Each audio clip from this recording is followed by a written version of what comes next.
Buenos días, estimados estudiantes. Vamos a continuar con las clases de nuestra materia, Epistemología de la Ciencia Económica, en esta quinta semana. Habíamos planteado nosotros para esta sesión la lectura de, de dos textos, ¿no?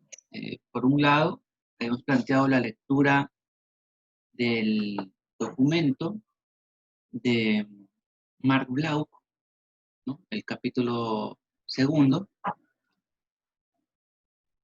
El capítulo primero, pues ya lo habíamos revisado para para responder la discusión, ¿no? La pregunta de discusión que había sido planteada en la plataforma y que la mayoría de ustedes, pues precisamente ya la ha respondido. El primer capítulo del texto de Bloch hace referencia al planteamiento popperiano, mientras que el segundo capítulo del texto de Marc Bloch hace referencia a Thomas Kuhn, ¿no? Tanto de Popper como de Kuhn ya hemos mencionado la semana anterior. Adicionalmente, también se dejó planteado el libro de Héctor Castaño. El texto de Héctor Castaño, su primera parte tiene tres capítulos. El primer capítulo pues hace una referencia entre lo que son los racionalistas, los empiristas y la síntesis kantiana, que precisamente fue lo que se vio en la semana número 3. El segundo capítulo hace referencia a lo que viene después de Kant, pero antes de Popper, ¿no? Básicamente hace referencia a los positivistas, hace referencia a Augusto Comte, que es el fundador del positivismo.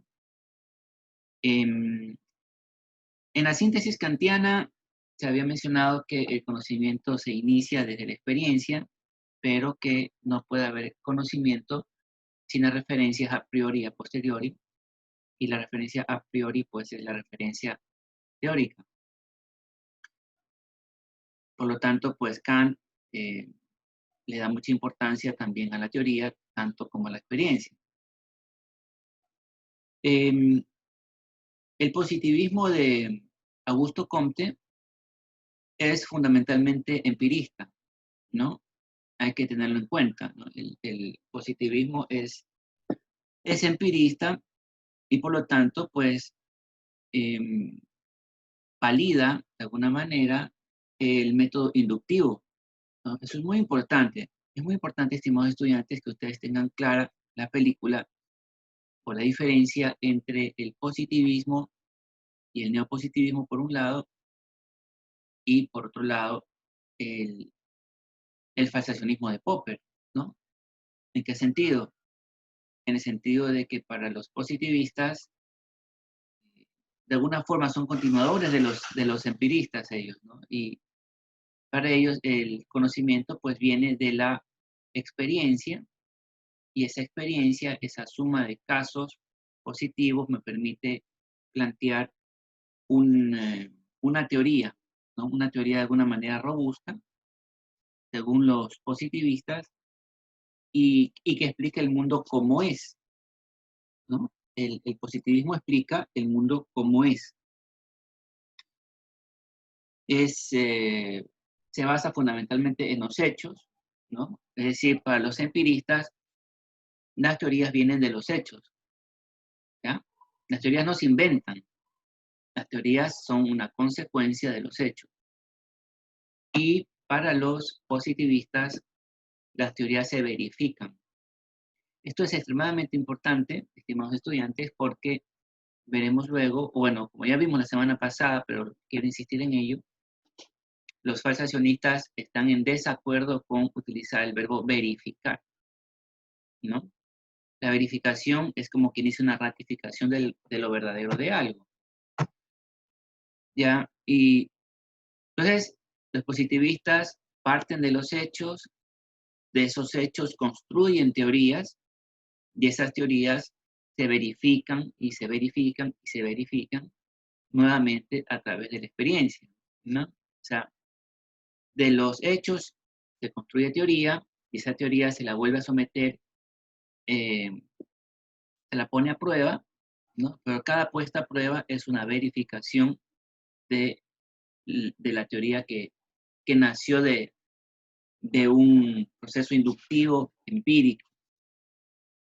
Em, Luego de los positivistas vienen los neopositivistas, ¿no? Fundamentalmente con la influencia de Wittgenstein. Hay que recordar que Wittgenstein fue un filósofo que, curiosamente, creo que es uno de los pocos filósofos que planteó dos posturas teóricas totalmente contrarias la una de la otra, ¿no? Es decir, Wittgenstein, en su primer libro, el único de hecho que escribió, el Tractatus Lógico-Philosophicus, plantea una tesis, ¿no?, basada en el racionalismo crítico, y luego, cuando muchas personas de su ciudad, ¿no?, él era austriaco, él era de Viena, fundan lo que se llama el Círculo de Viena, ¿no?, y estudian su texto, ¿no?, el Tractatus.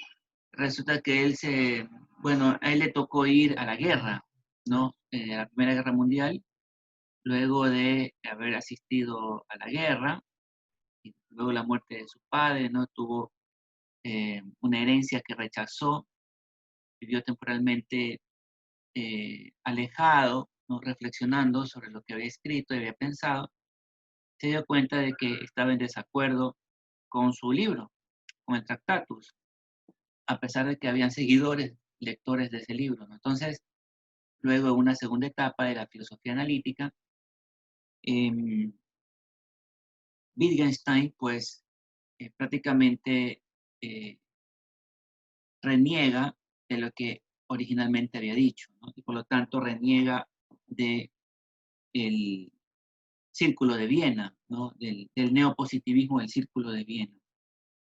Eso lo explica muy bien el texto de Castaño, ¿no? Y en ese sentido, pues, esa era la parte que yo quería. Era como cómo unir, ¿no? Porque habíamos estudiado a Descartes, Hume y Kant, pero de Kant nos saltamos directamente a Popper, y era importante esta conexión, ¿no?, intermedia que había, que incluye pues a tanto Augusto Comte como a Wittgenstein, ¿no?, y al grupo que él inspiró, que se llama el Círculo de Viena, que se llaman los neopositivistas, ¿no? En el caso de Augusto Comte es positivista, los del Círculo de Viena son los neopositivistas. ¿Y por qué es importante el neopositivismo? Porque con los neopositivistas surge el método hipotético deductivo. Y en ese sentido, los positivistas, a diferencia de los neopositivistas, a diferencia de los positivistas, utilizan el método deductivo, ¿ya? Entonces, el positivismo utiliza el método inductivo. Inductivo. Los positivistas, Augusto Comte, utiliza el método inductivo, en ese sentido es seguidor de los empiristas, ¿verdad? En cambio, los neopositivistas del Círculo de Viena, ellos utilizan el método deductivo, ¿ya? Y claro, para ellos, el método deductivo sirve para, em, igual que los positivistas, para verificar la validez de las teorías, ¿no? ¿Por qué? Porque el método inductivo, lógicamente hablando, no es fuerte, ¿ya? Precisamente por lo que vimos la semana anterior, el tema de los silogismos, ¿no?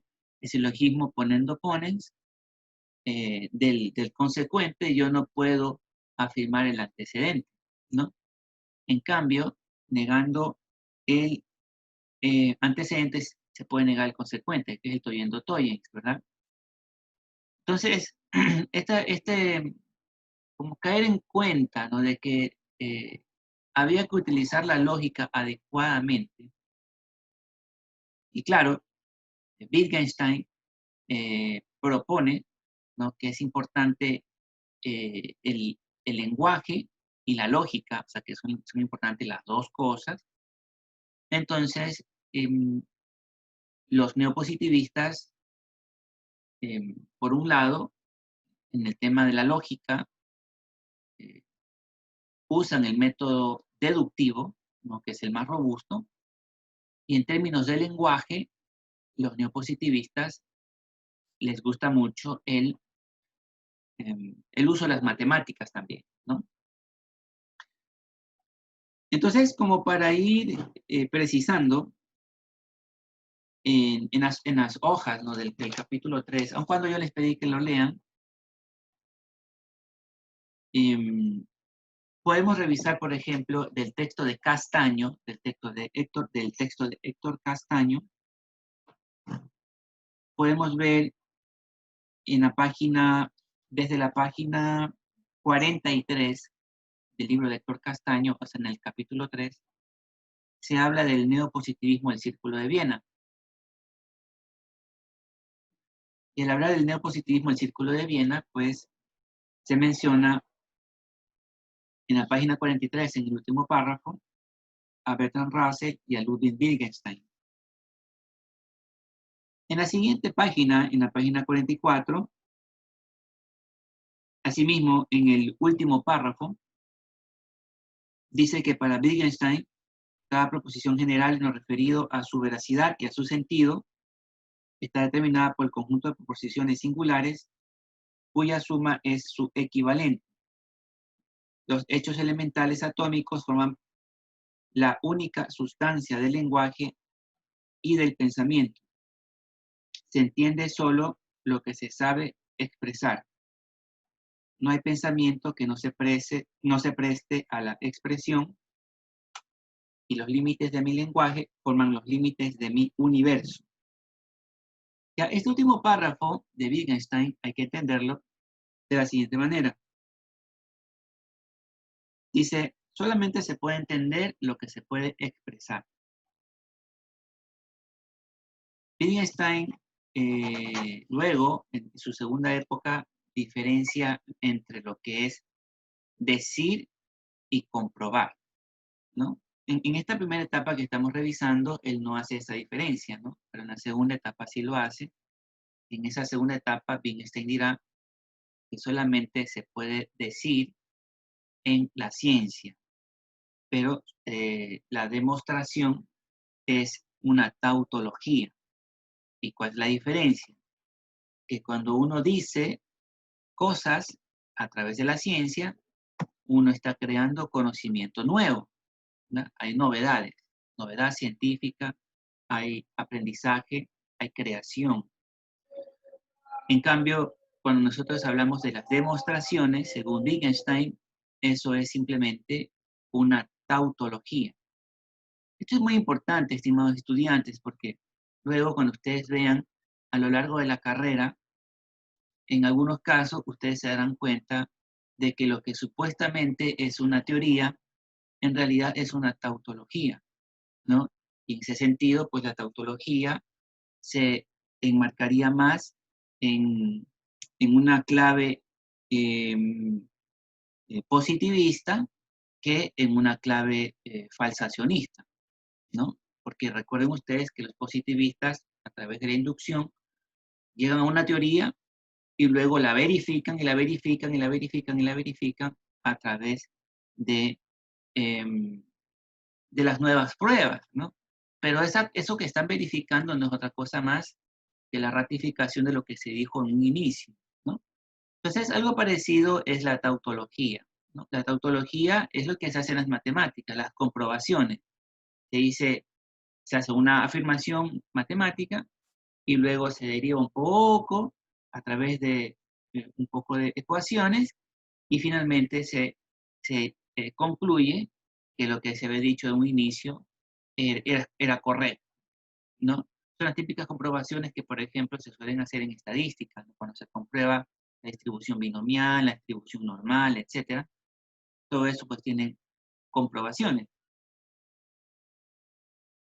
Entonces, eso es importante recordar en Wittgenstein, ¿no? Que solamente se puede hablar de ciencia y de conocimiento nuevo fuera de las tautologías, ¿no? Y ahí es donde se explica, no se demuestra. Entonces, puede parecer un poco, este, em,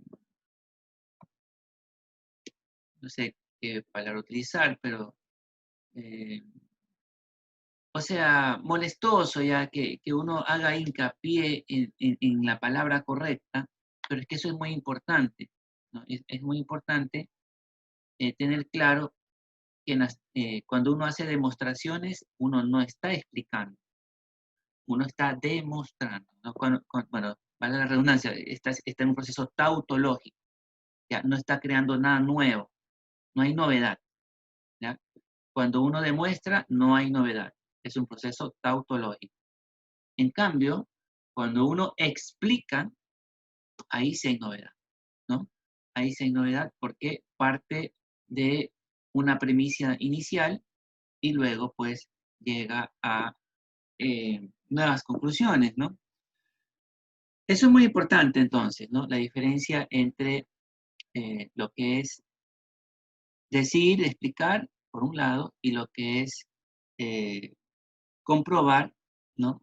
O demostrar, por otro lado, ¿no? Entonces, eso por un lado. Ahora, el punto importante de Wittgenstein está en el lenguaje, ¿no? Antes de Wittgenstein no se hablaba del lenguaje, ¿no? Luego de él sí. Y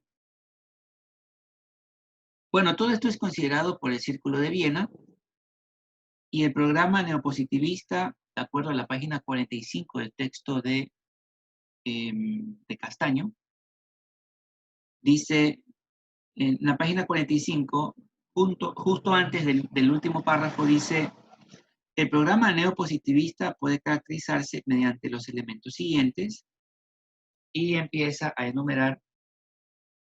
En total son 6 elementos, ¿ya? 6 elementos neopositivistas. Estos son muy importantes porque cuando nosotros hablábamos de la ley de la simetría, en la pregunta que les planteé la semana anterior, la ley de la simetría, ¿no? Eh, y también la ley de la cobertura, ¿no? Que formaba parte de esa tesis de la simetría entre la explicación y la predicción, ¿verdad? De alguna manera, esa ley de la simetría de Hempel y Oppenheim tiene su origen en ellos, en el Círculo de Viena, ¿no? En los neopositivistas. No lo dice el texto de Mark Blau, no lo dice, ¿no? Pero sí lo explica el texto de Castaño, ¿no? Entonces, en el texto de Castaño se dice cuáles son los 6 puntos del programa epistemológico neopositivista. ¿Y cuáles son esos 6 puntos? Primero, dice que la verificación es el criterio de demarcación científica. Está en la página 45, lo que les estoy leyendo, ¿no? La verificación como criterio de demarcación científica. Pregunto yo, estimados estudiantes, si para los neopositivistas la verificación es el criterio de demarcación científica, ¿cuál es el criterio de demarcación científica para Popper? ¿Recuerdan ustedes? Esto lo tuvieron que haber leído, ¿no? El criterio de demarcación científica para Popper. Está en el capítulo 1 del libro de Mark Blau.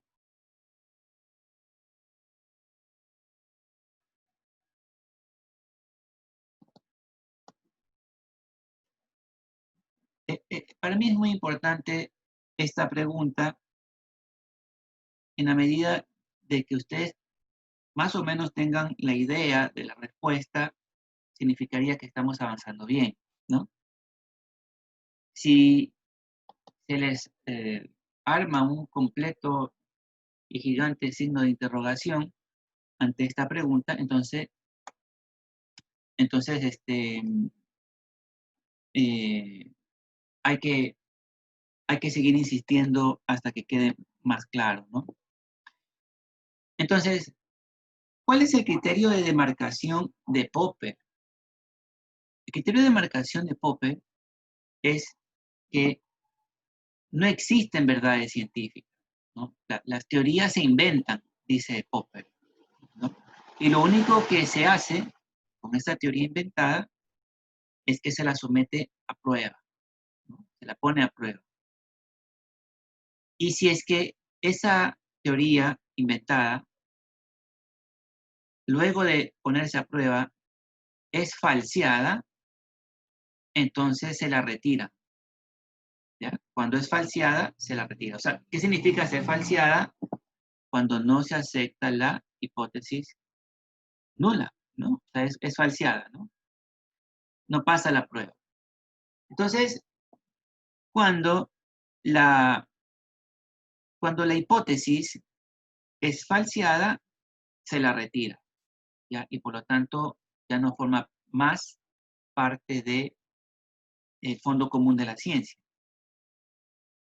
¿Y qué pasa cuando esa hipótesis no es falseada? Bueno, allí hay una corroboración. Es la palabra que utiliza Popper, ¿no? Popper no utiliza la palabra verificación, que es la palabra que estamos viendo que utilizan los neopositivistas, ¿no? Y que también usaron los positivistas. ¿Cuál es la diferencia?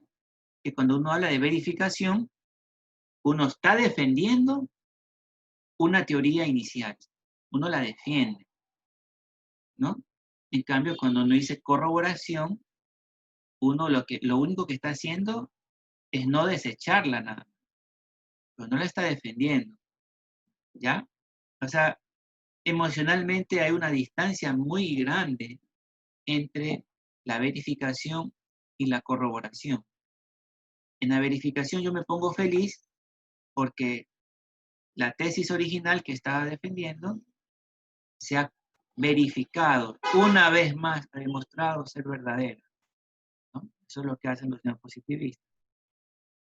En cambio, los falsacionistas tienen una distancia emocional muy lejana, porque dicen, ah, no ha sido falseada, muy bien, entonces ha sido corroborada que no es falsa todavía, pero siguen teniendo la esperanza de que en algún momento va a ser falseada.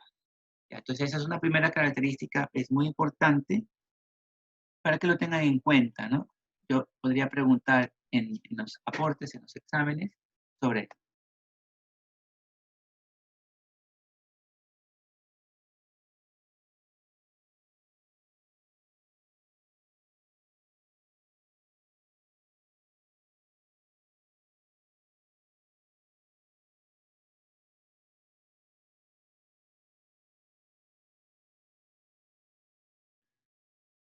Muy bien, entonces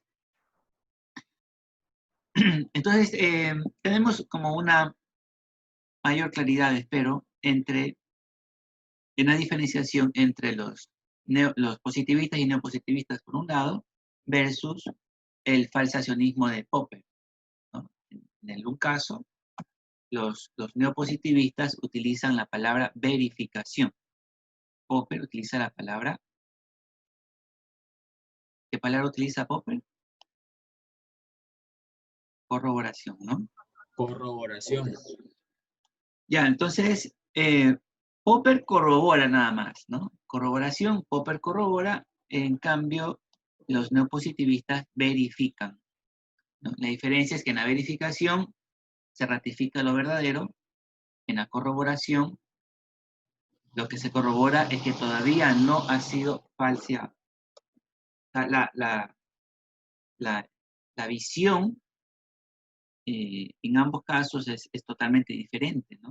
En el caso de los positivistas es como más, valga la redundancia, es más positiva, es más, en términos positivos, ¿no? En cambio, la de Popper es en términos negativos, en términos de falseo. En la página 46 se explica en el penúltimo párrafo qué es ese principio de verificabilidad. Este es el principio que utilizan los neopositivistas, ¿no? El principio de verificabilidad proporciona un criterio para identificar la ciencia como generadora de proposiciones significativas Estas proposiciones eran generadas por el método hipotético deductivo. Se construían hipótesis sobre la base de observaciones de las que podían derivarse teoremas que serían comprobados con más observaciones.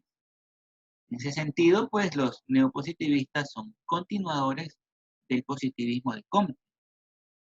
¿Cuál es la diferencia? La diferencia es que Comte no utilizaba valoraciones lingüísticas, ¿no? Que sí incluyen los neopositivistas. Los neopositivistas podríamos resumir que son los positivistas más lenguaje, ¿no? Más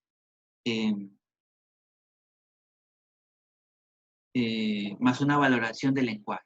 Luego, en el segundo punto, en la misma página 46, dice, utilizan un método unitario de saber científico.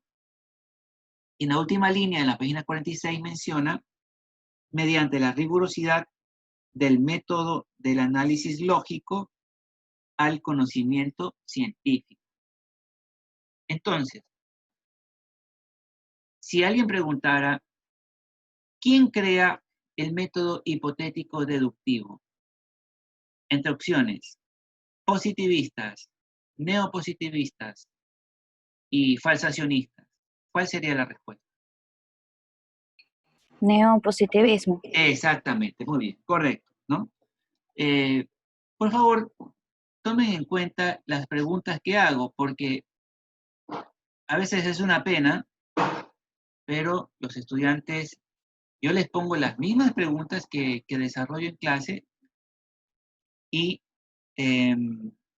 no, desafortunadamente fallan ahí, ¿no? Ashley Espinosa, recién veo el mensaje que me ha escrito, la distinción de ciencia y de no ciencia. Claro, eso es lo que se llama el criterio de demarcación científica. Eso es correcto, ¿no? Es correcto, Ashley, lo que tú dices. El criterio de demarcación científica es la distinción entre ciencia y no ciencia, ¿no? Ese criterio es distinto entre los neopositivistas y los falsacionistas, ¿no? Para el uno, a través de la verificación, para los otros, a través de la falsación. Bien. Luego, en la página 47, se plantea el tercer punto que utilizan los neopositivistas, que dice la expresión lingüística del conocimiento. A esto es a lo que yo me refiero con los temas del lenguaje. Esta es la diferencia de los neopositivistas con respecto a los positivistas. Dice, el conocimiento debe expresarse mediante el lenguaje para constituirse en proceso social. Y más adelante, en la primera línea de la página 48, menciona, dado que el pensamiento humano se presenta siempre en forma verbal, el neopositivismo priorizó la investigación de las expresiones del lenguaje. El lenguaje que ellos utilizan es un lenguaje formal. Por lo tanto, cuando nosotros veamos más adelante, hay algo que quiero introducir justo ahora, que es el F53. De aquí en adelante yo siempre voy a hablar del F53, ¿no? ¿A qué me referiré con el F53? Me referiré al paper que escribió Milton Friedman en el año 1953, que habla precisamente sobre la economía positiva. Dicho de otra manera, veremos nosotros que en el F53, Milton Friedman, el padre del neoliberalismo norteamericano, es un neopositivista, ¿ya? Y por lo tanto, para él, el lenguaje es importante, pero ¿qué lenguaje? El lenguaje matemático. Entonces aquí empieza a aparecer un poco más de claridad de por qué las matemáticas son tan importantes en economía neoclásica, ¿ya? Las matemáticas son tan importantes en economía neoclásica porque son un lenguaje, ¿ya? No porque son un instrumento para el cálculo de un guarismo, o sea, de una respuesta, sino porque son, es una forma como expresar ideas. ¿no? A través de pocos símbolos, ¿no? En vez de utilizar eh, demasiadas palabras, de demasiadas letras, utilizan unos cuantos símbolos matemáticos y describen procesos estáticos, procesos dinámicos, etcétera, ¿no? Bueno, el cuarto punto dice: la epistemología es antimetafísica. El conocimiento, al formalizar los contenidos de la experiencia, se cierra en un sistema suficiente en sí mismo. Más adelante dice, en el último párrafo de la 48 dice: la investigación científica comienza con la observación parcial o experiencia sensorial que posibilita la formulación de hipótesis, las cuales, mediante el análisis lógico, dan lugar a teorías generales. Es decir, cuando habla de una epistemología antimetafísica, lo que nos está diciendo es que el conocimiento no nace de lo abstracto, sino que nace de los hechos concretos. En ese sentido, es más cercana a los empiristas, ¿verdad? Recuerden que los empiristas dicen que el conocimiento, la fuente principal, es a través de los sentidos, ¿verdad? A través de lo físico, no a través de lo abstracto, sino a través de lo concreto. Sin embargo, ustedes se darán cuenta también, estimados estudiantes, que lo que acabo de decir también nos permite diferenciar todavía de una manera más clara entre los neopositivistas y Popper, que es un falsacionista, ¿verdad? ¿Por qué? Vuelvo a leer estas últimas líneas de la página 48. La investigación científica comienza con la observación, correcto, ¿no? Igual que los empiristas, igual que los positivistas, igual que Kant también, ¿no? Que posibilita la formulación de hipótesis, las cuales, mediante el análisis lógico, dan lugar a teorías generales. Dan lugar a teorías generales. Ya, esta parte no comparte Popper, ¿no? Para Popper no existen teorías generales, ¿no? Para Popper más bien existen teorías eh, concretas, específicas, parciales, digamos así, ¿no? Popper estaría más cercano a las teorías de equilibrio parcial de Marshall que a las teorías de equilibrio general de Walras, por ejemplo. Y aquí, aun cuando ustedes no conozcan muy bien a los economistas Marshall y Walras, podríamos adelantar simplemente que Walras es un hijo del neopositivismo. Walras habla de una teoría general del equilibrio, ¿no? La teoría del equilibrio general es de Walras. Entonces, al hablar de teorías generales, tiene esta impronta entre positivista y neopositivista, ¿no? Que no es lo mismo que diría Popper. Popper más bien habla de teorías parciales, teorías específicas, a contextos específicos, ¿no? Y claro, esto de las teorías generales, a su vez, también se circunscribe en la maldición platónica. ¿Se acuerdan ustedes? Que se hablaba de la verdad, el fundamento general, digamos así, ¿no? El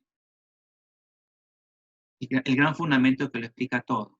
Ya cuando se rompe esa maldición platónica, ya no hablamos de teorías generales, sino que hablamos de teorías específicas para contextos específicos. Esto lo explica muy bien un libro de Dani Rodrik, lo veremos más adelante también, ¿no? El texto de, eh, que nos explica el método de la ciencia en la actualidad, en el siglo XXI. Bueno, el quinto punto está en la página 49, que dice crítica al a priorismo, ¿no? Se rechaza toda cuestión a priorística. Y el sexto punto es el punto que hace más énfasis el autor Castaño. Dice la neutralidad axiológica del conocimiento. Y aquí hay una cuestión muy importante. Para los neopositivistas, al igual que para los positivistas, el conocimiento es objetivo. Dice, la objetividad se convierte en la quimera de oro de la práctica científica. Dice, ser objetivo es prohibirse a sí mismo juzgar, sino ver desde fuera. ¿Qué significa que no se puede juzgar? Que no se puede juzgar significa que no puedo decir que esto es bueno, ni tampoco que esto es malo. No puedo decir, pero esto es inmoral, o esto es moral, o esto es deseable, o esto no es deseable, ¿no? Los positivistas y los neopositivistas dicen, esta es la realidad como es, no como tú quisieras que debería de ser. No, esto es como es. Así es la vida, ¿ya? Si no te gusta, una lástima, pero así es el mundo, así es como es, ¿no? Entonces, ese, esa neutralidad axiológica, cuando yo hablo de algo axiológico, me refiero a los valores. Por ejemplo, podría decir un neopositivista o un positivista también, la economía fundamentalmente ha sido teorizada por hombres, ¿ya? Han habido pocas mujeres, casi ninguna, hasta el siglo XIX, que hayan teorizado sobre economía. Por ejemplo, miren, podría decir un positivista o un neopositivista que eh,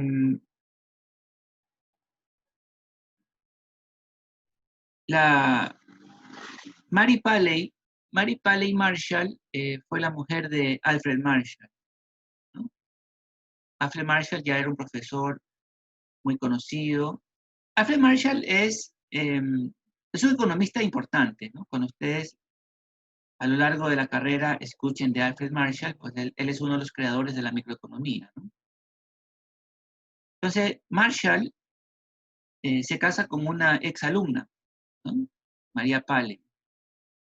Ella es su esposa, luego, eh, bueno, primero fue su alumna, se graduó, ¿no? Y al graduarse, tuvo muy buenas notas, luego se casó con ella, luego ella fue su ayudante de cátedra, y luego ella quiso hacer una maestría, porque ella aspiraba también a ser profesora en la universidad de Campos. Bueno, según un libro que se llama Mujeres Economistas, de Luis Perdices de Blas, Alfred Marshall le boicoteó a su mujer, le impidió que se gradúe de máster y por lo tanto le impidió que ella llegue a ser profesora de la universidad donde él daba clases. Ella simplemente fue su ayudante, nada más. Y luego, como ayudante de investigación, ella prácticamente elaboró la mayor parte del contenido de uno de sus últimos libros, el cual Alfred Marshall no la puso a ella como coautora. O sea, ella le escribió la mayor parte del libro, pero él puso su nombre. El libro salió como de él, ¿no? Bueno, al final el tiempo pasó y se muere Alfred Marshall. Y llena de coraje, ¿no? Y resentimiento, como no podía ser de otra forma, María Paley dice, bueno, cuando yo me muera no quiero que me entierren al lado de él, ¿no? Porque ellos tenían una tumba conjunta. Y a fin de cuentas, ya muerto, ¿qué importa que lo entierre juntos o no, verdad? Pero la gente respetó su deseo, ¿no? Ella decía, mi deseo es que cuando yo me muera, no me entierren al lado de él. O sea, no lo quería de cerca, tenía mucha bronca, ¿no? Ya, uno podría decir, bueno, pero es que así el mundo es, ¿no? Así es el mundo. O sea, en el siglo XIX, siglo XX, así era. El, la sociedad, de hecho, todavía en el siglo XXI, la sociedad sigue siendo fundamentalmente patriarcal, ¿no? Machista, ¿no? Es decir, por ejemplo, yo veo aquí en este curso una distribución igualitaria entre hombres y mujeres, ¿no? Hay bastantes chicas. Me gustaría que, bueno, hay mucha gente tímida también, por lo que veo, no tienen activadas sus cámaras o capaz no están atendiendo la clase. Bueno, eh, De cualquier forma, hay igual cantidad de hombres y mujeres, ¿no? Por lo tanto, uno puede esperar que exista una igual cantidad de hombres y mujeres. Bueno, esto es una tendencia mundial, ¿no? Y por lo tanto, que existan igual cantidad de teorías creadas por hombres que creadas por mujeres, ¿no? Y sin embargo, pues no es así, ¿no? Eh, Todavía la mayor parte de las cosas que estudiamos, si no ustedes curiosamente no pongas a averiguar, a ver, ¿esta teoría de quién es? De un hombre, y esta de otro hombre, y esta de otro hombre, en fin, ¿no? Todas las teorías son prácticamente de hombres. Incluso los premios Nobel de Economía son fundamentalmente de hombres, ¿no? Solamente han habido dos mujeres, ¿no? Elinor Ostrom y la del año pasado, eh, cuyo nombre ahora no recuerdo, pero Esther Duflo, Esther Duflo, economista. exacto, te agradezco mucho. Y Esther Duflo, no son las dos únicos premios Nobel, lo que no significa que sean las dos únicas mujeres que hayan pensado alguna teoría económica, ¿no?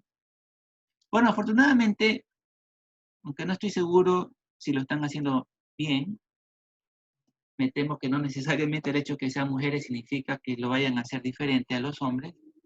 El hecho cierto es que ahora el Fondo Monetario Internacional está liderado por una mujer, como ustedes lo saben, al igual que el Banco Central Europeo también está siendo liderado por una mujer.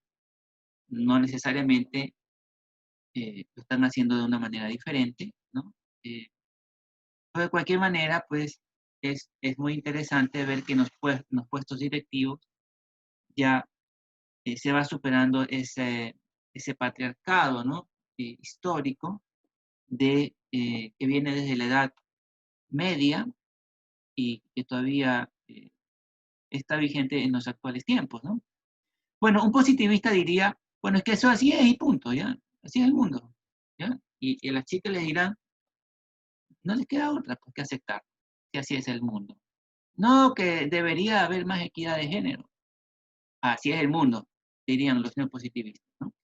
Entonces, esa ausencia de esa neutralidad axiológica, ¿no? Eh, pues es una especie de hegemonía por omisión, ¿no? Es un silencio cómplice de alguna forma, ¿no? Y claro, en el tema de la desigualdad de género es uno de sus manifestaciones, ¿no? Pero la peor de todas no es ella. Hay también desigualdad racial, lo que se llaman los colonialismos intelectuales, y también hay mucha inequidad económica, ¿no? Ustedes saben que en este contexto de coronavirus, los más ricos se han hecho más ricos y los más pobres se han empobrecido todavía más. Y quienes tenían una posición relativamente estable han visto bastante deteriorada su economía. Incluso nosotros mismos, los profesores universitarios de universidades públicas, que ya tenemos 2 meses de atraso, ¿no? 2 meses que no nos pagan los salarios. Y no somos los únicos. Todos los servidores públicos tienen en promedio 2 o hasta más meses de atraso, ¿no? Entonces, ¿cómo puede ser tolerable? ¿Cómo uno puede decir, no, es que así es la vida, ¿no?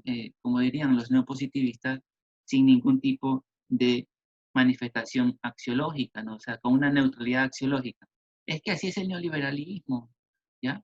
Entonces, eh, en ese sentido, pues, esa neutralidad axiológica neopositivista y positivista también es mantenida por el falsacionismo popperiano. No es que Popper es diferente, ¿no? Popper en ese sentido sí se parece a los neopositivistas, ¿no? Él no asume ningún tipo de posicionamiento. De hecho, Popper es más radical, ¿no? Popper es un fuerte crítico del socialismo, por ejemplo, y en ese sentido, esas llamadas a reivindicaciones y a un mundo más equitativo, como que le generan ruido. Y por eso se puede entender también la cercanía de Popper con Friedman, ¿no? Friedman, que es un neoliberal, él dice, temas de equidad, no, por favor, no joven, yo soy neoliberal, ¿no? Más o menos diría Friedman, ¿no? Entonces, estas cuestiones de neutralidad axiológica es muy importante recordarlas porque a veces, y esto es algo que me gusta mucho del libro de Wittgenstein, Wittgenstein decía, lo más importante no son las cosas que aquí digo, sino aquellas cosas que aquí no digo. Suena como una salida olímpica, ¿no? Pero en parte tiene mucha razón, ¿no? O sea, eh, Wittgenstein es muy curioso, ¿no? No tengo un dominio total de las dos filosofías de Wittgenstein, pero sí me parece muy interesante, ¿no? Sus planteamientos, ¿no? O curiosos por lo menos, ¿no? Hay una tesis de Wittgenstein que dice, de aquello de lo que no se puede hablar es mejor no decir nada. Y, y a veces eso se aplica sobre todo cuando estamos en contextos de mucho fanatismo, ¿no? Fanatismo ideológico o inclusive religioso. Bien, bueno, entonces ahí hemos revisado los 6 puntos de los neopositivistas. Luego viene lo que se llama la demarcación científica o la demarcación ideológica, que es un apartado desde la página 52 a la 55, pues, que yo les voy a invitar que los lean por su propia cuenta. Luego, en el capítulo número 3 del texto de Castaño, recién empezamos a hablar de Popper, ¿no?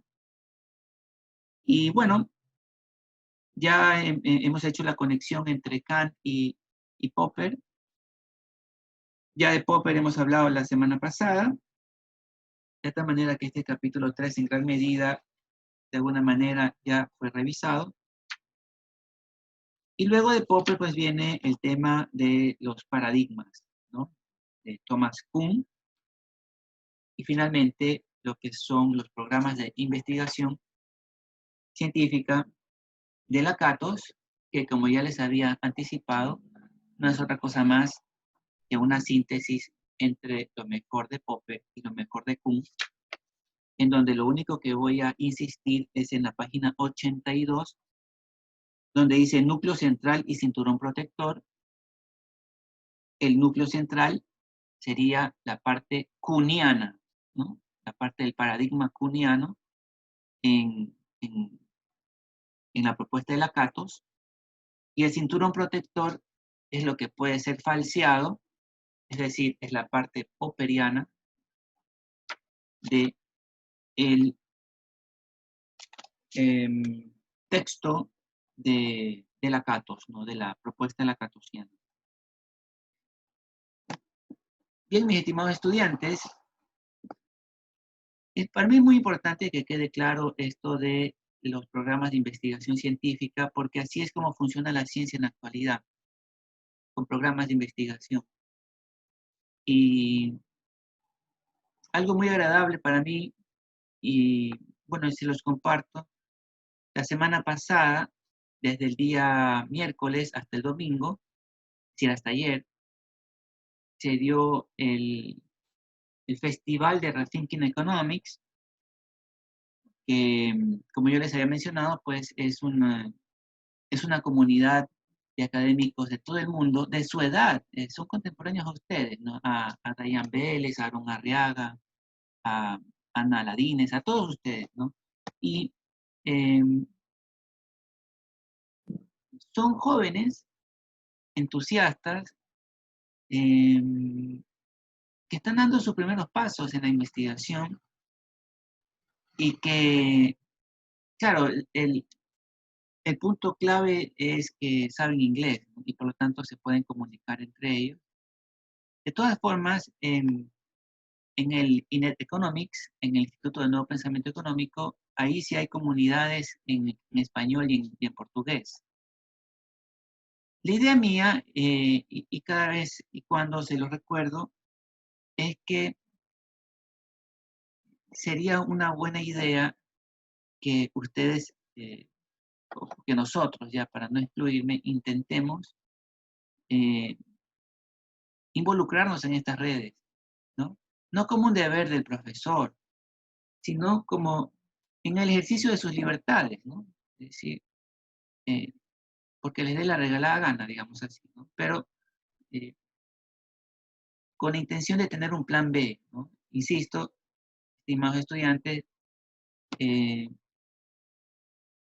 hay que, no hay que poner todos los huevos en una misma canasta, ¿no? Y en ese sentido, proyectándose hacia el futuro, uno, de una manera, además que para poder disfrutar de mejor manera, de yo creo que lo pueden disfrutar muchísimo mejor la educación en economía si es que ustedes se involucran con estas redes mundiales, académicas, de estudiantes de economía, que están desafiando al paradigma dominante, ¿no? A la economía neoclásica.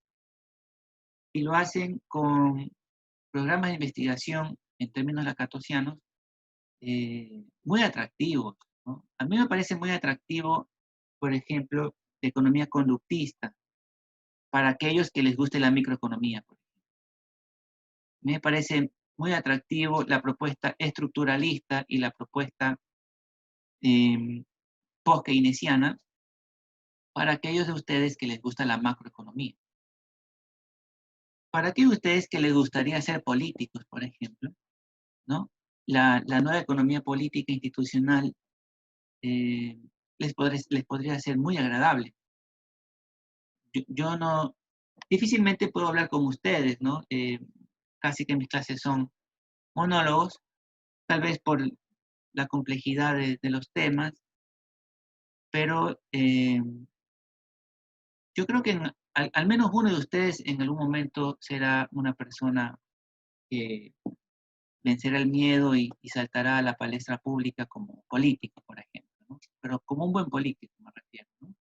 Los economistas somos políticos, ¿no? La economía es política, igual que el derecho también es político. En ese sentido, desde ya involucrarse en programas de investigación de economía política, de economía institucional, es algo a pura ganancia, ¿no? Si es que quisieran ser economistas empresariales también, ¿no? Los economistas evolucionistas, eh, Schumpeter, por ejemplo, el más destacado de ellos, pero no el único, tienen asimismo propuestas muy interesantes, ¿no? Los evolucionistas. Y bueno, y también en los extremos, ¿no? Eh, en la ultraderecha tenemos a los economistas austriacos y en la ultraizquierda tenemos pues, a los nuevos radicales, a los ecosocialistas, ¿no? O los socialistas ecológicos, que de lado y lado pues reivindican eh, más de lo mismo o lo contrario, un mundo diferente, ¿no?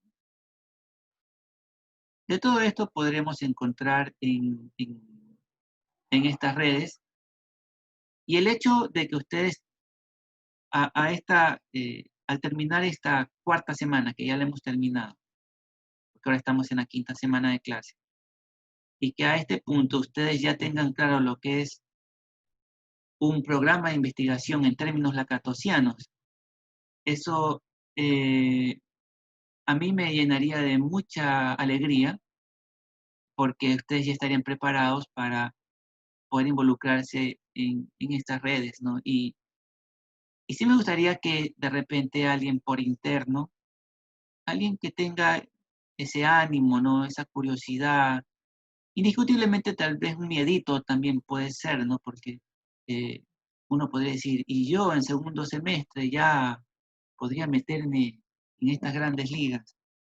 Es que precisamente no son grandes ligas, ¿no? Son comunidades de personas, eh, estudiantes de economía, ¿no? O economistas jóvenes, entusiastas. Eso sí, son muy entusiastas, ¿no? Y no es que estudian economía porque papá lo escribió allí y está obligado a hacerlo, sino porque le genera entusiasmo, ¿no? Y está convencido de que el título de economista es algo importante, ¿no? Y las competencias que tienen los economistas son claves, lo cual de alguna forma es cierto, pero no necesariamente tenemos todas las competencias a través de la formación universitaria, ¿no? Eso requiere también esfuerzos adicionales y un poco de curiosidad que es de cada quien, ¿no? En ese sentido, pues, me agradó mucho haber observado estos videos de este festival, ¿no? De la Rethinking Economics. Y para los que de repente pues, tengan primero si es que tienen tiempo, ¿no? Y luego si tienen energía, podrían y tienen curiosidad, pues Rethinking Economics, ¿no? Ustedes buscan en internet, por lo menos en el Facebook mío, yo he puesto al menos un par de entradas de Rethinking Economics y los videos que ellos tienen, ¿no? Mi nombre es Vladimir Soria Freire, ustedes lo buscan en Facebook y indirectamente pues se van al Rethinking Economics y bueno, ¿no? En estas cosas hay que dejar a las personas en la libertad, ¿no? Y si les agrada, pues cada quien va tomando sus caminos, ¿no? Recuerden, como ustedes vimos el video de Manfred Max Neef, ¿no? El camino que se tomó y el camino que no se tomó, ¿no? Hay un camino que se toma, hay otros caminos que no se toman. En ese sentido, pues, efectivamente hay un mundo de posibilidades, sobre todo cuando éstas se hacen explícitas, ¿no? Y por lo menos ahora ustedes saben que existen esas posibilidades, ya depende de cada quien el sentido de urgencia, ¿no? Bien, el capítulo 4 del texto de Castaño lo vamos a leer justamente con el capítulo, de manera conjunta, lo vamos a leer con el capítulo 3 del libro de Mark Blau. Bueno, ya hemos completado una hora de clase, ¿no? Entonces, en esta siguiente hora, estimados estudiantes, les pido de favor, pero también no sé cómo pedirles, pero quisiera que lo asuman con mucha responsabilidad la lectura tanto de los capítulos de Mark Blau como de Castaño, ¿no? Eh, hemos leído hasta ahora los 3 primeros capítulos de Castaño y les estoy pidiendo que leamos el capítulo 4 de Castaño. Hemos leído los 2 primeros capítulos de Mark Blau y les pido que leamos el capítulo 3. Estoy pensando mañana martes y el día miércoles dedicarlo exclusivamente a escucharlos a ustedes. Es decir, no voy a hablar más, es decir, sí voy a hablar, pero voy a hacer más preguntas y tendré curiosidad en escuchar, ¿no? Escuchar lo que puede decir Nathan Soria, Karen Domínguez, Narcisa Villasís, Ángel Ávila, Juan Flores, Cabrera, etcétera, ¿no? Los compañeros que tienen prendidas las cámaras, pero sobre todo los compañeros que las tienen apagadas, ¿no? Me interesa más, ¿no? Tal vez un poco tímidos y eh, obligarlos a hablar de alguna manera, a que se equivoquen, y luego, pues, de las equivocaciones que tengamos en clase, ir aprendiendo, ¿no? Aprender del error y en ese sentido, pues, que estas clases se vuelvan momentos no tortuosos, sino en los cuales sintamos que hay una diferencia significativa entre lo que sabíamos y entendíamos y comprendíamos antes de empezar la materia y lo que estamos entendiendo, comprendiendo eh, a medida que pasan las semanas, ¿no? Muy bien, estudiantes. Asimismo, tal vez mañana les vaya a hacer un par de encuestas. Les voy a hacer algunas encuestas sobre aspectos importantes que necesito saber de ustedes. Tal vez les haga una una prueba de respuesta corta, aunque eso no es seguro. Pero lo fundamental, pues me interesa hacerle un seguimiento, una evaluación de sus aprendizajes. Y en ese sentido, pues dado que se les estoy advirtiendo, mañana y el miércoles vamos a evaluarlos. No quisiera que se queden callados, ni tampoco quisiera que la gran mayoría diga, no sé, no he leído, ¿no? Es decir,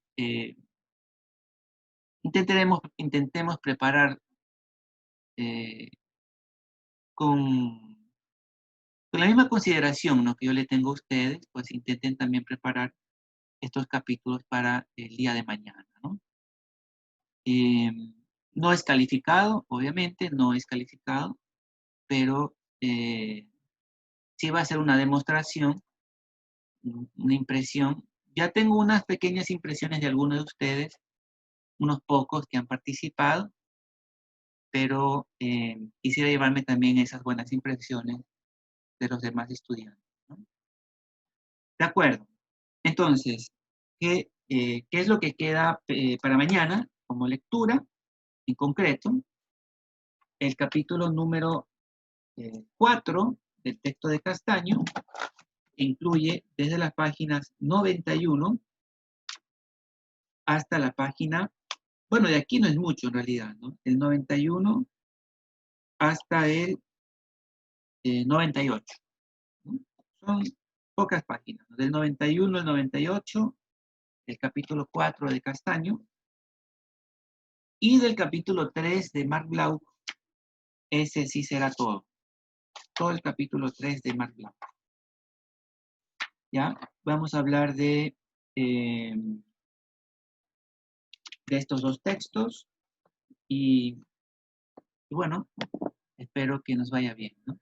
¿Alguna pregunta hasta allí sobre lo que se ha conversado en esta sesión y de repente sobre alguna otra cosa en la materia? Yo, economista. Sí, adelante, Cabrera. En la página 65 del libro de Entender la Economía de Castaño, Ajá, en la página 65, casi en el penúltimo párrafo, sí, al final del mismo, se habla de que lo cierto es que Popper ha sido reconocido independientemente de que su enfoque se haya aplicado o no, o sea, el falsacionismo, como el filósofo que más ha influido en la economía convencional. exactamente. Con respecto a esto, yo le quería preguntar a usted que si podría dar una pequeña explicación del por qué. ¿Por qué Popper es el que más ha influenciado? Sí, Esa pregunta. Claro, es que precisamente como tú habrás leído, eh, es muy probable que esté la verdad que no recuerdo en cuál de los dos libros está, pero en uno de los textos se menciona, hay también en las láminas en las diapositivas que les compartí la semana pasada, se decía de que eh, Popper escribió su libro en la década déjame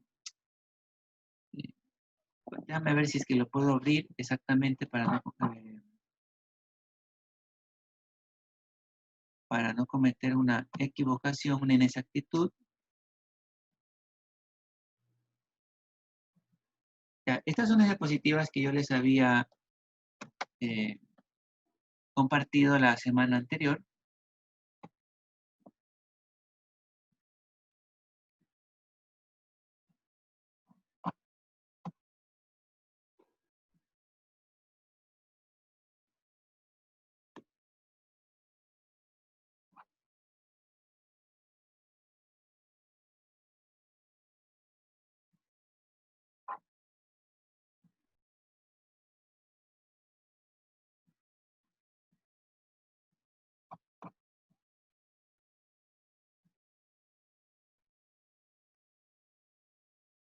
Ya.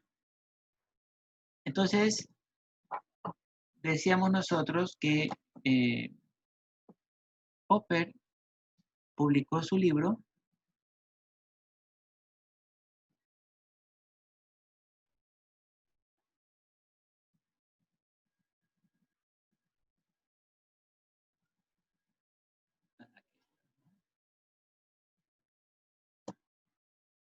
Su libro lo publicó en 1934, ¿no?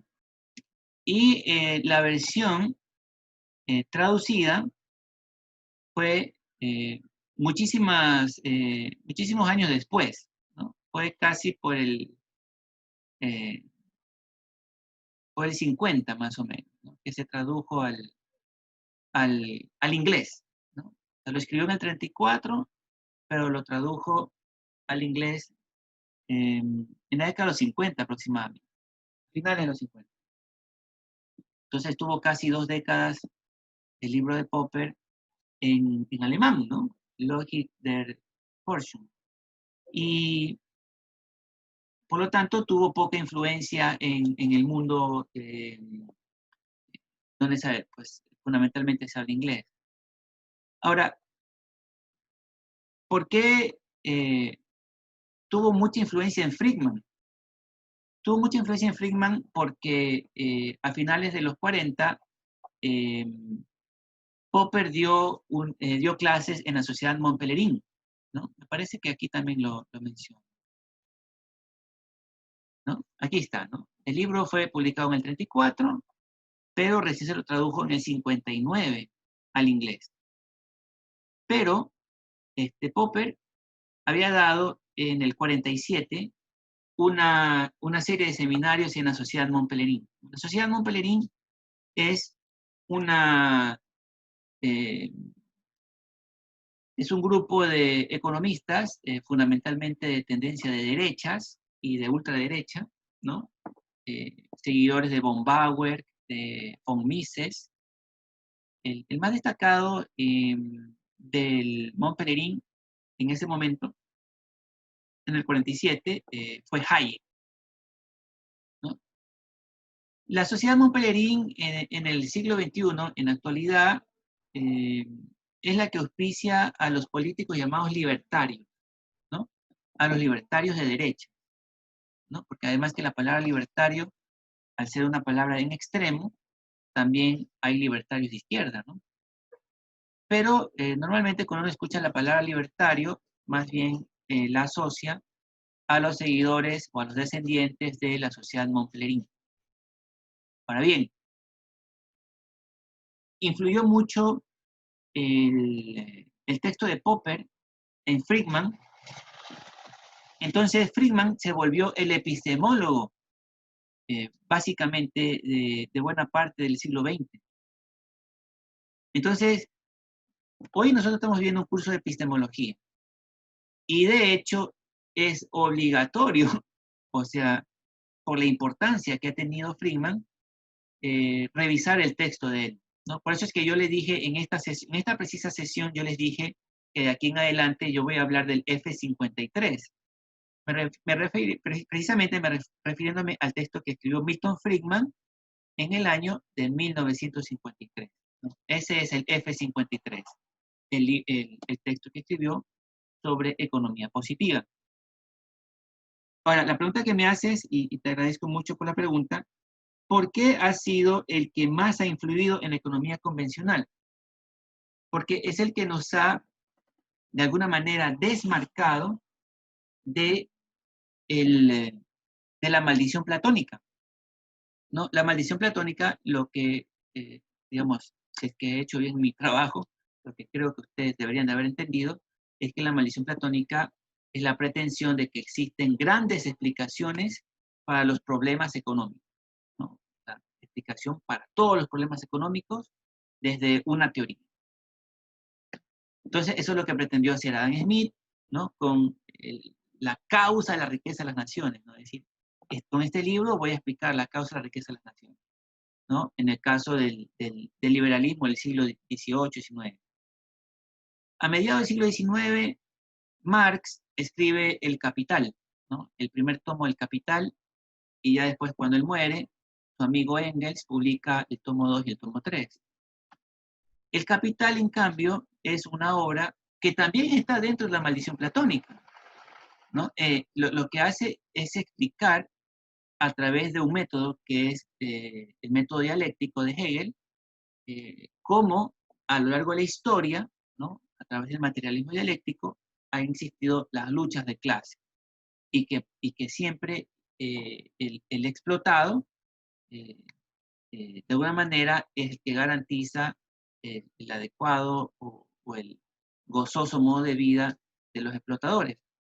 Entonces, lo que plantea, por ejemplo, Marx hace un planteamiento axiológico, ¿no? Si ustedes se dan cuenta, en el neopositivismo decían, el mundo es así y no tenemos que hablar nada de cómo debería de ser el mundo, sí, porque simplemente el mundo es así. Marx no tiene esa postura de los positivistas. Marx dice, el mundo es así, hay que entender cómo es el mundo y luego hay que cambiarlo, ¿no? O sea, Marx tiene un planteamiento deontológico. O sea, el mundo no debería de seguir siendo así. Ya los trabajadores tienen que unirse y a través de una revolución, ¿no? Eh, hacerse del poder del Estado y por lo tanto organizar una sociedad diferente, ¿no? Una sociedad del mundo, del hombre nuevo y todas esas cosas, ¿no?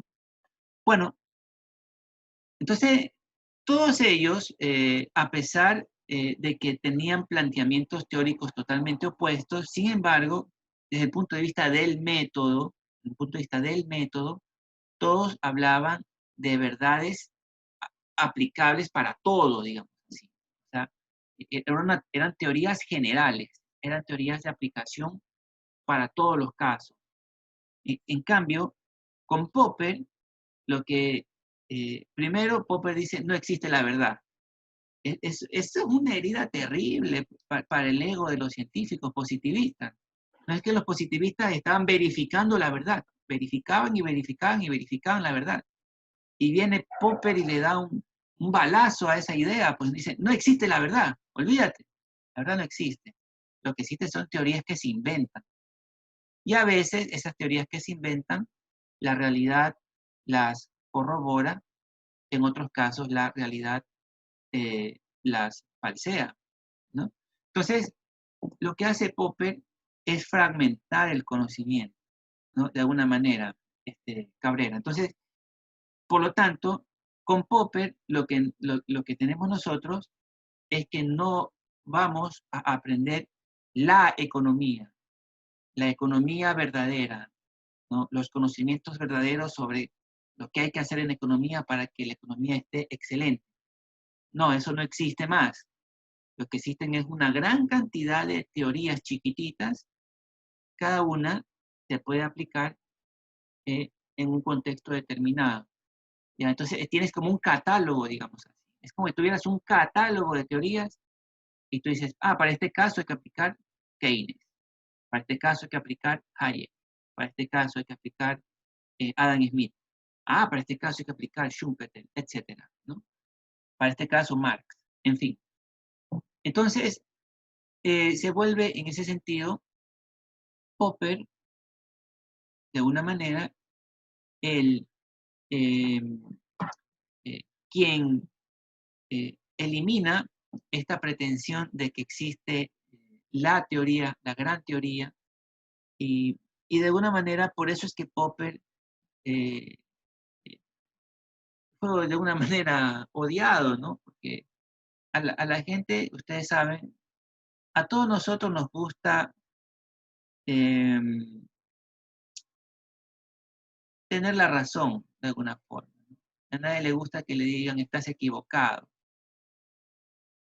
Entonces, cuando se habían tomado muchísimo tiempo en asumir una posición sobre una determinada escuela de pensamiento económico y que luego venga Popper y diga, eh, todo esto es falseable y cuando se falsee ya no va a servir nunca más. Entonces, pues, los, eh,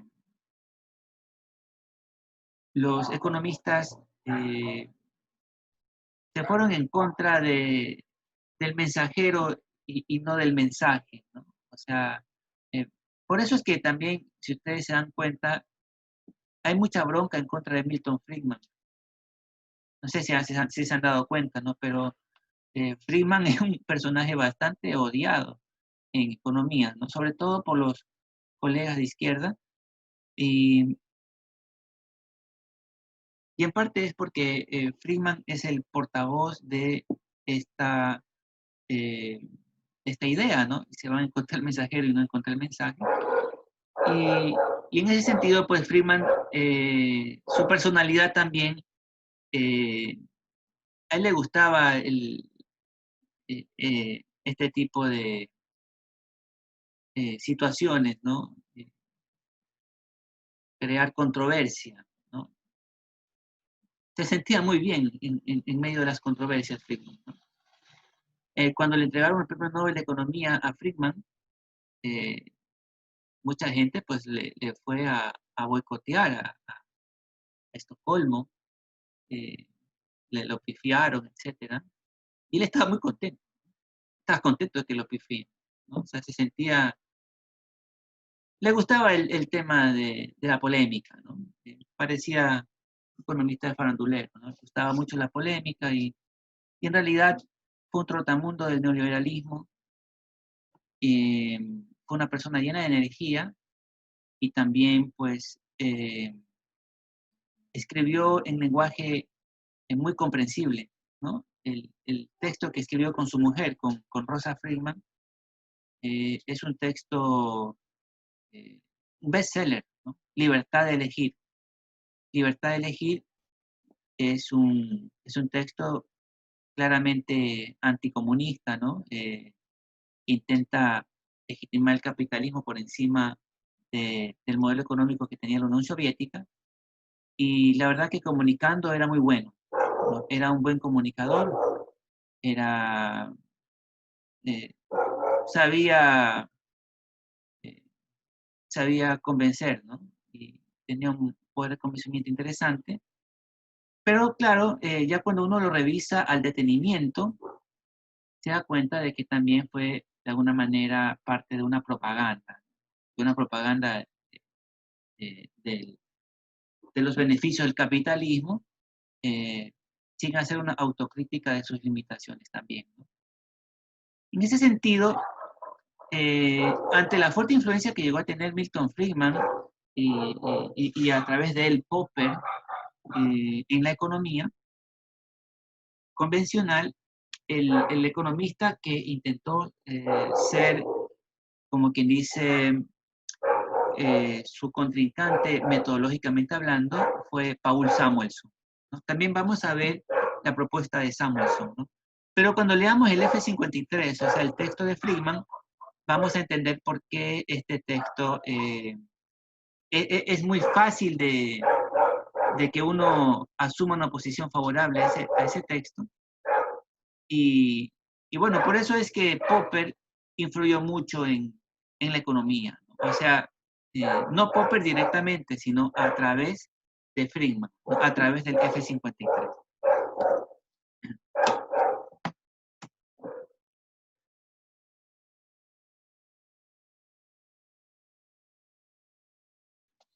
Bien, ¿alguna otra pregunta de repente?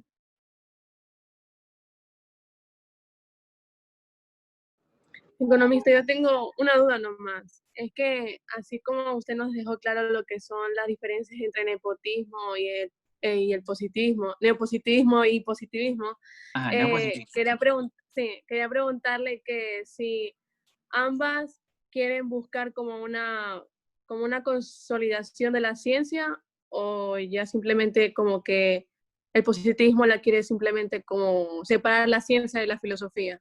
O ambas como que buscan una consolidación. Ambas te refieres a positivismo Positivismo, neopositivismo, y sí. neopositivismo. Efectivamente, las dos Ajá. buscan eso. Te agradezco la pregunta, Ela. Las dos buscan consolidar la ciencia, ¿no? Y en ese sentido, una de las críticas que se le hace a los positivistas y también a los neopositivistas es el hecho de crear, y lo hace, me parece, en las últimas páginas del capítulo 2 parece, eh, el texto de Castaño.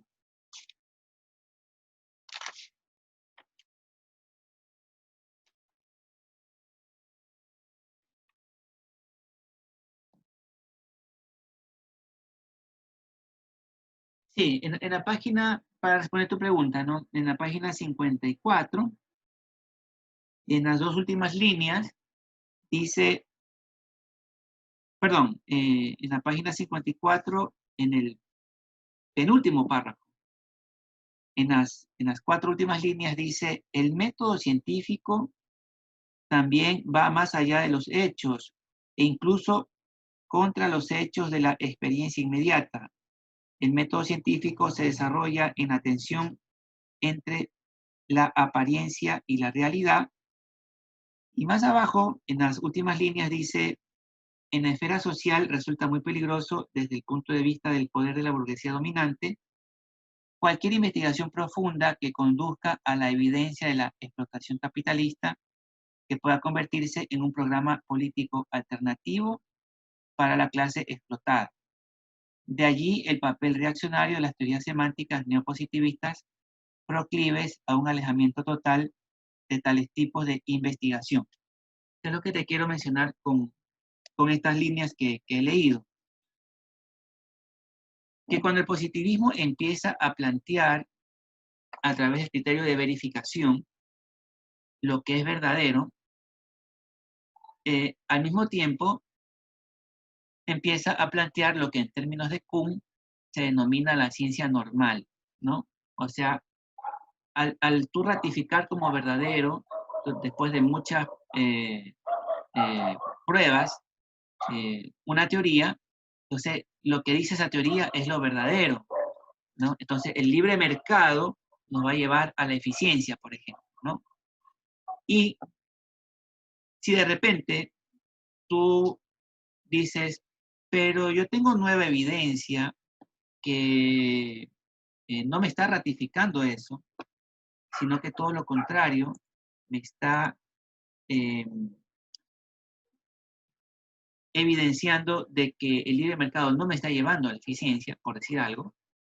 Entonces, como tienen una postura emocional muy cercana, los positivistas y los no positivistas, ellos van a tratar de boicotear este tipo de investigaciones, ¿no? Y en ese sentido se vuelven como una especie de dogmático. O sea, es muy curioso, ¿no? Pero la ciencia con el positivismo y el neopositivismo, una vez que ya se empieza a plantear un pensamiento dominante, entonces empiezan a ser bastante eh, cerrados, ¿no? Bastante cerrados, o sea, poco flexibles ante la crítica, ¿no? Casi que diríamos intolerantes a la crítica. Entonces, por lo tanto, eh, ellos terminan imponiendo lo que es lo científico, lo verdadero, y eh, de alguna manera como que ponen muros o ponen murallas frente a lo que podría cuestionar su verdad, ¿no? Entonces, como lo que te he leído, eh, por ejemplo, en el tema económico, la economía planteó como verdadero el libre mercado, ¿ya? Y por lo tanto, cuando Marx, cuando Karl Marx en el Capital empieza a cuestionar el capitalismo, se llama el capital porque él cuestiona el capital eh, como relación económica, ¿no? Y, y luego pone en evidencia la explotación que existe en el sistema capitalista, que es lo que se hace desde la economía positiva. Se eh, boicotea este tipo de programas de investigación, ¿no? Y como lo dice en la página 55 que he leído, ¿no? De ahí el papel reaccionario de los neopositivistas y de alejamiento total de esos tipos de investigación, ¿no? De esas investigaciones que conduzcan a la evidencia de la explotación capitalista, ¿no? Entonces, eh, tu pregunta la puedes repetir exactamente, Ela, porque fue una muy buena pregunta que hiciste. Eh, O sea, yo pregunté que así como nos explicó usted la diferencia entre Ujú. neopositivismo y positivismo, que si se podría decir que ambas corrientes buscan como una consolidación de la ciencia. Exactamente, sí. Esa consolidación de la ciencia, esa es la palabra que quería mencionar. Esa consolidación de la ciencia, lo que los positivistas y no positivistas hacen, no solamente es verificándola, ¿no? Consolidan la ciencia verificando las tesis previas, sino que también, ojo, y es muy importante, bloqueando cualquier posibilidad de evidencia en contrario.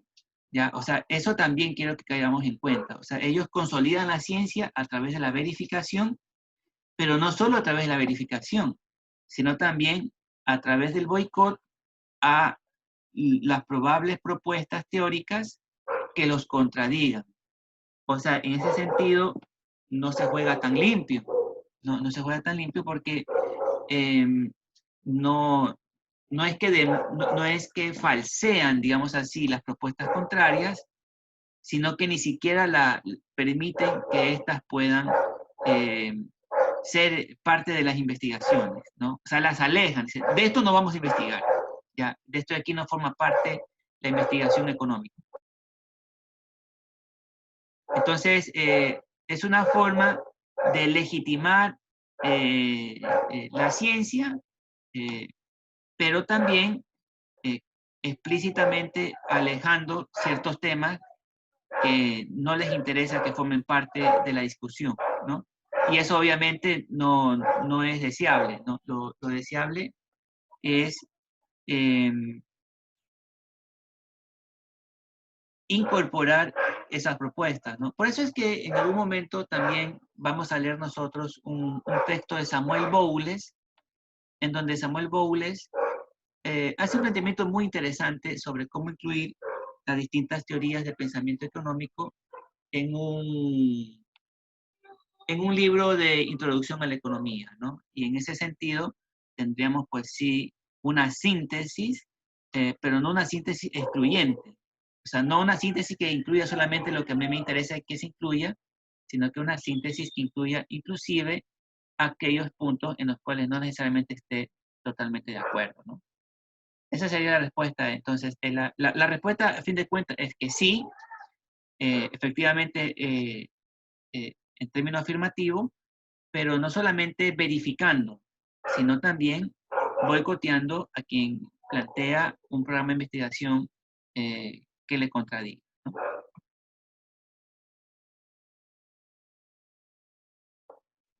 Bueno, si es que hay alguna otra pregunta más, podrían hacerla ahora, o si no, podríamos terminar por el momento y continuaríamos entonces mañana, ¿no? Entonces mañana vamos a preguntar, ahora les voy a preguntar yo y esperemos que nos vaya muy bien, ¿no? Tengo un poco de problemas, tengo mucha bulla aquí en mi ambiente, entonces creo que va a ser mejor terminarlo hasta aquí, ¿no? Entonces nos vemos mañana, estimados estudiantes.